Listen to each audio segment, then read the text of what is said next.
ज्या शिक्षणाला संविधानानं मूलभूत अधिकाराचा दर्जा दिला त्या शिक्षणासाठीच सर्वसामान्य विद्यार्थ्यांना रस्त्यावर उतरावं लागत असेल तर ही व्यवस्था नेमकी कोणासाठी आहे? आणि याची अनेक उदाहरणं सध्या आपल्या समोर आहेत. सुरुवात करूया महाराष्ट्रातून. धाराशिव जिल्ह्यातील परांडा तालुक्यातल्या सोनारी गावातील जिल्हा परिषद प्राथमिक शाळा इथं तब्बल 4 वर्षांपासून शिक्षकांची पदं रिक्त असल्याचा आरोप करण्यात आलाय. 4 वर्ष म्हणजे एखादं मूल पहिलीतून चौथीत गेलं पण त्याला पूर्ण वेळ शिक्षकच मिळाला नाही. हा प्रकार समोर आल्यानंतर माजी मंत्री आणि आमदार तानाजी सावंत यांनी भेट देत जिल्हा प्राथमिक शिक्षण अधिकारी रवींद्र खंदारे यांना फोन लावला.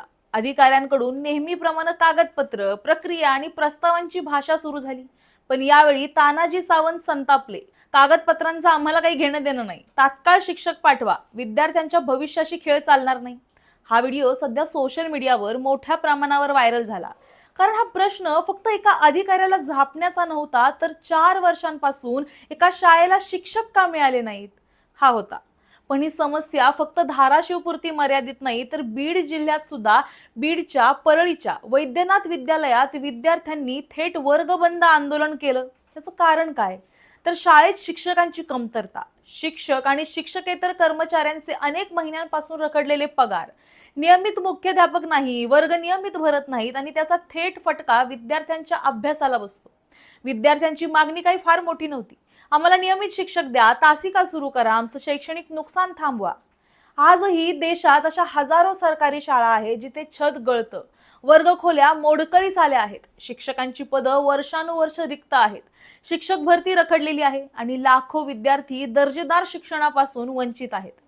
काही दिवसांपूर्वीच एक व्हिडिओ सोशल मीडियावरती प्रचंड व्हायरल झाला होता.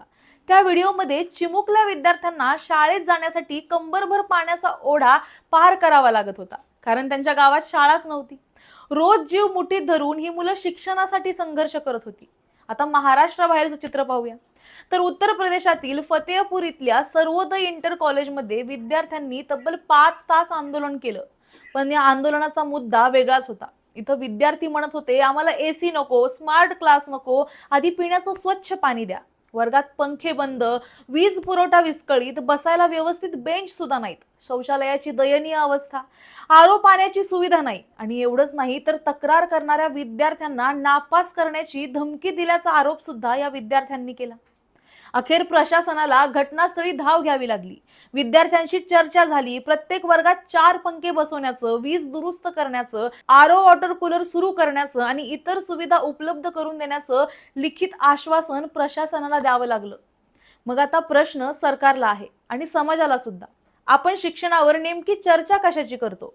फक्त नीट, जेई आणि पेपर फुटीची, की त्या लाखो विद्यार्थ्यांची सुद्धा जे आजही शिक्षकांशिवाय शिकतायत, ज्यांच्या शाळेत पिण्याचं पाणी नाहीये, वीज नाहीये, शौचालय नाहीये, नियमित वर्ग सुद्धा नाहीयेत आणि तरीही त्यांच्याकडून उज्ज्वल भविष्याची अपेक्षा केली जाते. शिक्षणाचा अधिकार हा फक्त संविधानात लिहिलेला शब्द नाहीये, तर तो प्रत्येक विद्यार्थ्याचा हक्क आहे आणि त्या हक्कासाठी जर विद्यार्थ्यांना आंदोलन करावं लागत असेल तर हे अपयश विद्यार्थ्यांचं नाहीये, संपूर्ण शिक्षण व्यवस्थेचं आहे. देशभरात नीट पेपर फुटीवरून विद्यार्थ्यांचं आंदोलन झालं. लाखो विद्यार्थी रस्त्यावर उतरले, सरकारला प्रश्न विचारले आणि संपूर्ण देशाचं लक्ष शिक्षण व्यवस्थेकडे गेलं. पण एक गोष्ट तुम्ही कधी लक्षात घेतली आहे का? आपल्या देशात विद्यार्थ्यांना फक्त पेपर फुटीवरच आंदोलन करावं लागत नाही, तर कधी शिक्षकांसाठी, कधी वर्गासाठी, कधी पिण्याच्या पाण्यासाठी सुद्धा आंदोलन करावं लागतं. आणि या विद्यार्थ्यांना आपण देशाचं उज्ज्वल भविष्य म्हणून पाहतो.